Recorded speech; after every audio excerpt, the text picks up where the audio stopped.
सरेआम सरेआम सरेआम भारत में अंधविश्वास और पाखंड को परोसा जा रहा है।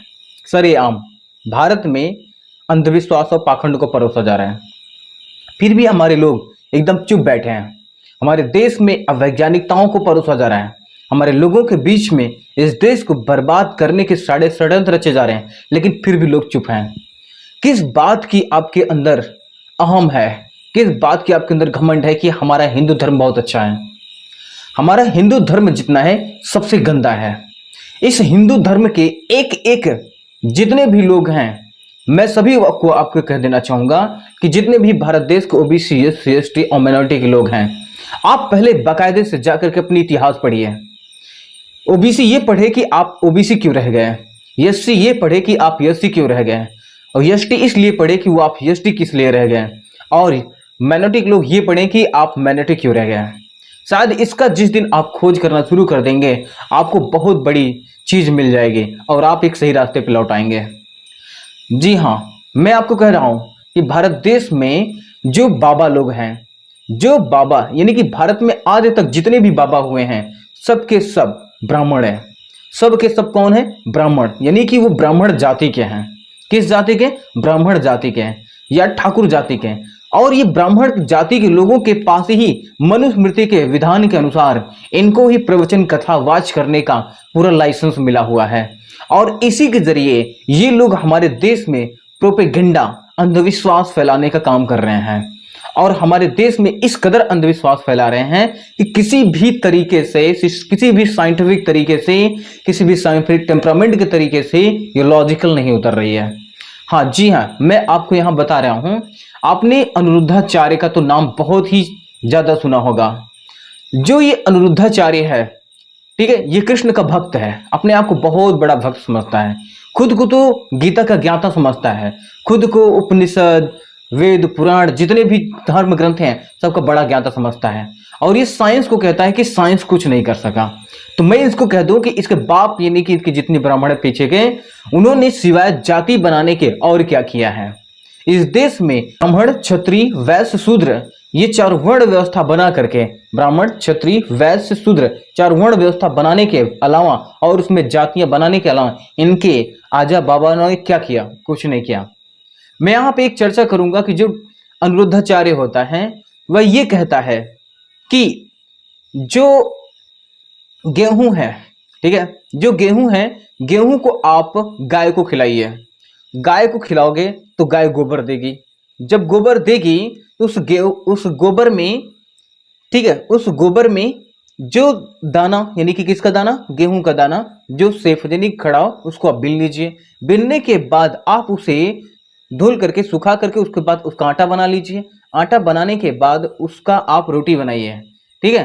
रोटी बनाने के बाद उसको आप खा लीजिए। जब आप खा लेंगे तो आप खुद प्रेग्नेंट हो जाएंगे। ये महिलाओं के लिए उन्होंने बताया।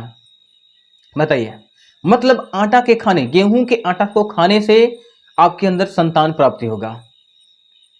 उस मूर्ख को कौन बताए? उस मूर्ख को कौन बताए कि इस प्लांट में भी क्या स्पर्म बनते हैं?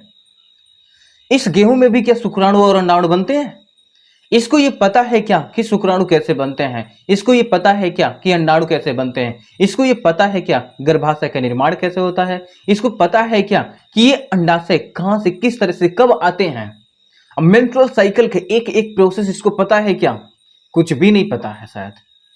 काश ये अगर पढ़ा होता, लड्डू छाप है, अंगूठा छाप है, काश अगर ये पढ़ा होता तो भारत देश में इतना ज्यादा अंधविश्वास परोसने का काम ये नहीं करता। आखिर इनको लाइसेंस कौन दे देता है अंधविश्वास को परोसने के लिए? इनको लाइसेंस कौन दे देता है कि तुम जाओ सरेआम पब्लिक्स में अंधविश्वास को प्रमोट करो, अंधविश्वास को फैलाओ? कहीं ना कहीं इसमें हमारा भारत सरकार और मीडिया के लोग इसमें जुड़े हुए हैं, इनको इन्फ्लुएंस करने के लिए।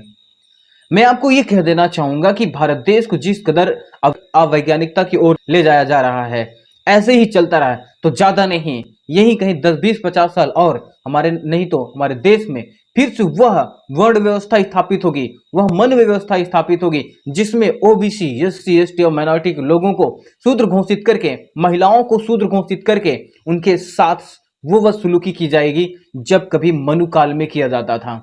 ये जो महिलाएं होती हैं, जो बाबाओं के कथावाच सुनने जाती हैं ना, इनको शायद अपने एक बार अगर इतिहास पढ़ लें कि तुम्हारी ये दुर्दशा, ये जो है आज, ये किस कारण है, किन की वजह से है, ये तुम्हारे अपने धर्म ग्रंथ की वजह से है, तुम्हारे अपने धर्म की वजह से है। इसका शायद तुम्हें एहसास नहीं है, आप सबको एहसास नहीं है।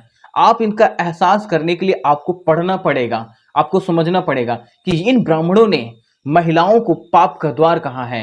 इन ब्राह्मणों ने हमको न जाने क्या क्या बातों से जलील किया है। इन्हें गीता, रामायण, वेद, पुराण, उपनिषद, मनुस्मृति में भर भर के गालियां मिली हुई हैं, भर भर के अपमान मिला हुआ है, फिर भी इसे हम लोग इसको चिपकाए हुए चलते फिरते रहते हैं। इनको कौन बताए? मैं अब उसे लौट कर आता हूं कि गाय के गोबर पर, कि गाय की गोबर जो होती है उसमें क्या खास बात है। पहले तो ये समझिए, जो गाय होती है, गाय एक शाकाहार जानवर है। शाकाहार में क्या करती है? घास फूस खाती है और पुआल खाती है और भूसा खाती है। जो जो वो पादप खा रही है, जो घास फूस वगैरह खा रही है, वो एक पादप से मिलता है, यानी प्लांट से मिलता है, पेड़ पौधों से मिलता है। तो जो पेड़ पौधे होते हैं उनकी जो सेल होती है, सेल में सेलवाल पाई जाती है। सेल में क्या होती है? सेलवाल, यानी कि कोशिका भित्ति। जो कोशिका भित्ति होती है ये सेलुलोज का बना होता है। पहली बात तो समझना, जो सेलुलोज किसका बना होता है? सेलुलोज का बना होता है। अब जब वो गाय खाती है उसके बाद होता यूं है कि उसके इंटेस्टाइन्स में जाता है। उसके इंटेस्टाइन्स में एक बैक्टीरिया पाया जाता है जिसका नाम है मेथोनेजन। क्या नाम है? मेथोनेजन बैक्टीरिया। अभी जो मेथोनेजन बैक्टीरिया है यह सेलुलोज को ब्रेक डाउन करता है।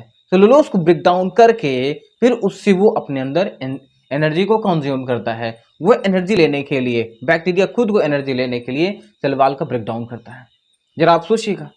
अब उसी में क्या होता है, जो गेहूं उसने खाया है उस गेहूं में भी वो बैक्टीरिया घुस सकता है, उसमें घुसा जाता है, वो घुस जाएगा, 100% है। अब वो क्या होगा, जब बाहर आ जाएगा तो उसको आप धुल के खाएंगे। वाह, क्या गजब की बात कर रहे हैं। अब उसमें मेथोनोजन बैक्टीरिया, जब आप खाओगे आपके अंदर भी मेथोनोजन बैक्टीरिया जाएगा। तो आप जरा सोचिए, आपके अंदर एक बीमारी परोसने का काम किया जा रहा है इन बाबाओं के जरिए। ये बाबा ने क्या कभी किसी प्रयोगशाला में इसका रिसर्च किया कि उस जो गोबर होता है, जो गोबर से गेहूं निकलता है, उसमें वीर्य बनाने की क्षमता है, उसमें अंडाणु बनाने की क्षमता है? कभी नहीं है। चलो, अगर इतनी सी बात है तो मैं इस बाबा से ये कह देना चाहूंगा, तो फिर बहुत सी महिलाएं हैं जो कि संतान प्राप्ति नहीं कर पाती, तो उनको आईवीएफ, उनको तरीका अपनाना पड़ता है। आईवीएफ एक प्रकार का गर्भ धारण करने की टेक्नोलॉजी है। ये गर्भ धारण करने की जो टेक्नोलॉजी है ये विदेशों से भारत में आकर टपकी है। भारत के लोगों ने इसको डिस्कवर नहीं कर पाया, इनको विदेशों से लाना पड़ता है हर चीज। और यहाँ के लोग हमको गोबर में ज्ञान बांट रहे हैं, हमको गोबर में गौमूत्र खिला रहे हैं। अरे भाई, ये एक अपशिष्ट पदार्थ है। मैं आपसे कह दूं कि कभी भी आप गोबर और मूत्र मत पीजिए, वो एक अपशिष्ट पदार्थ है। उसमें केमिकल होते हैं, उसमें रसायन होते हैं, वो आपको नुकसान पहुंचा सकते हैं। आप बल्कि डॉक्टर पे बिलीव करो, डॉक्टर के पास जाओ, अपनी सलाह लो, लेकिन इन बाबाओं से कभी गपोड़ी ज्ञान मत लीजिएगा।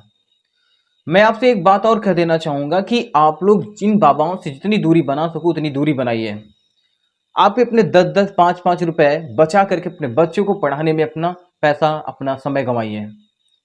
इनके यहाँ पे पंडाल में जाने से अच्छा है कि आप अपने घर में बैठ करके कुछ किताबों का अध्ययन करें, अपने बच्चों की एक सही लाइन दिखाएं। इन बाबाओं के पास आपको सिर्फ गुलाम बनाने का षड्यंत्र है, बाकी कुछ नहीं है।